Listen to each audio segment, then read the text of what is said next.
Buenas tardes, queridos oyentes. Hoy, junto con mi compañera Joana y quien les habla Alejandra, vinimos a hablarles de un tema muy interesante. Se trata de la Constitución Política de Colombia, y para lo cual hemos traído dos expertos en Derecho Constitucional. Ellos son Viviana Díaz y Alexander Guerrero.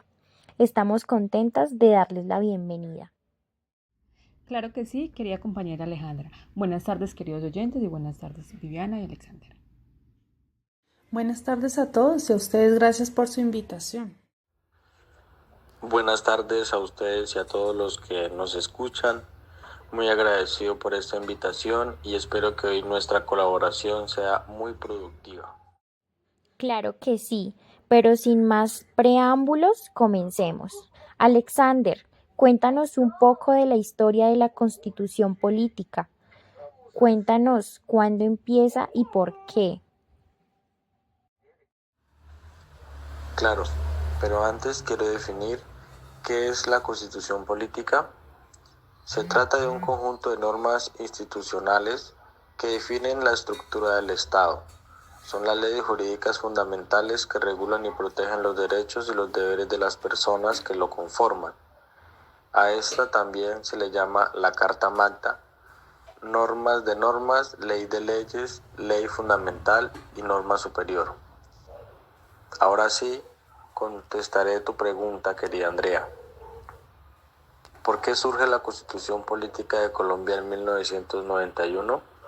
Bueno, esta nace después de la Constitución Política de 1886, que duró más de 100 años. Nuestra Constitución fue creada el 4 de julio de 1991 durante la presidencia de César Gaviria Trujillo.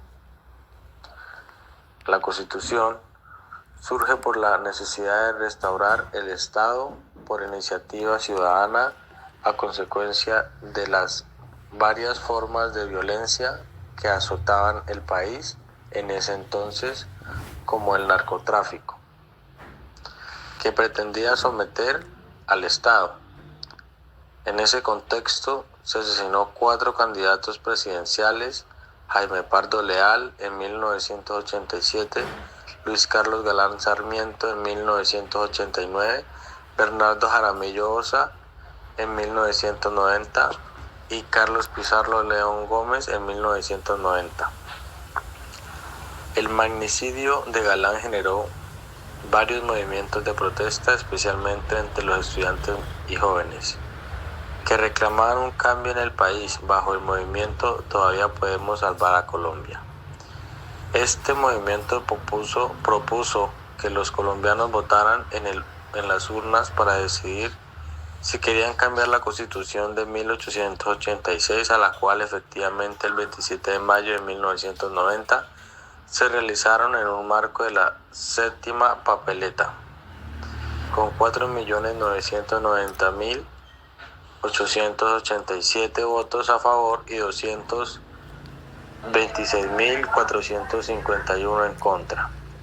El gobierno no expidió el decreto 927 de 1990, que ordenaba contar los votos depositados en las urnas el 4 de julio de 1991. Con la participación de Horacio Serpe Uribe, Álvaro Gómez Hurtado y Antonio Navarro Wolf, se proclamó la nueva Constitución Política de Colombia, la cual hoy y aún nos rige.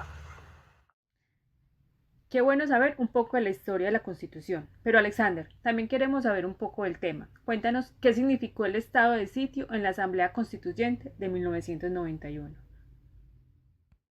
Claro que sí, querida Joana.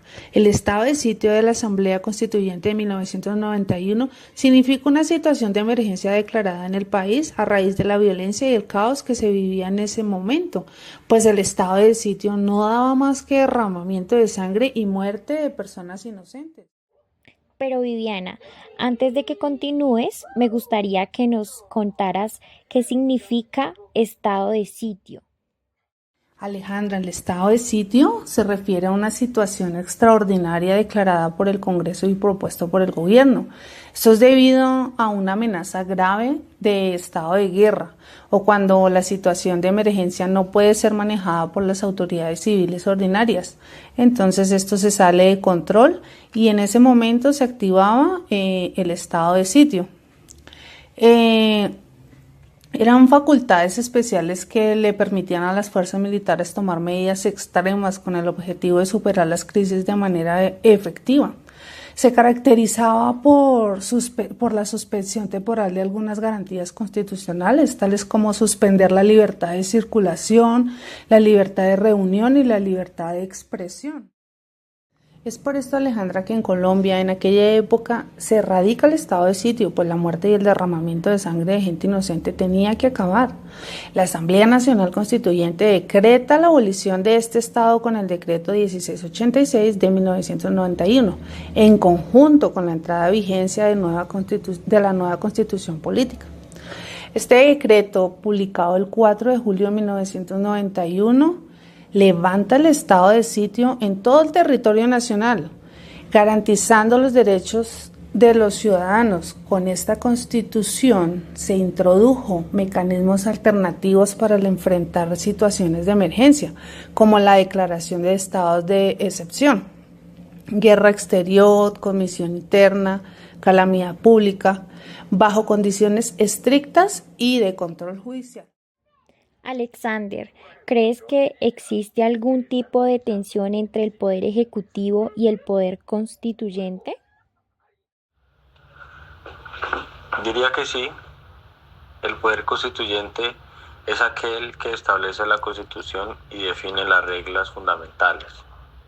Y esa tensión suele surgir cuando el poder ejecutivo busca interpretar o modificar aspectos constitucionales para adaptarse a sus políticas o intereses, mientras que el poder constituyente, que puede manifestarse de formas constitucionales o en procesos de cambio de régimen, intenta preservar los principios fundamentales o impulsar transformaciones más profundas.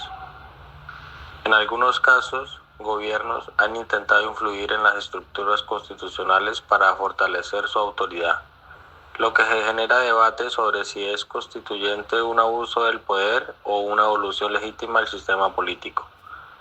Por otro lado, movimientos sociales y sectores políticos pueden promover reformas constitucionales para limitar el poder del Ejecutivo, lo que también puede generar resistencia y fricción.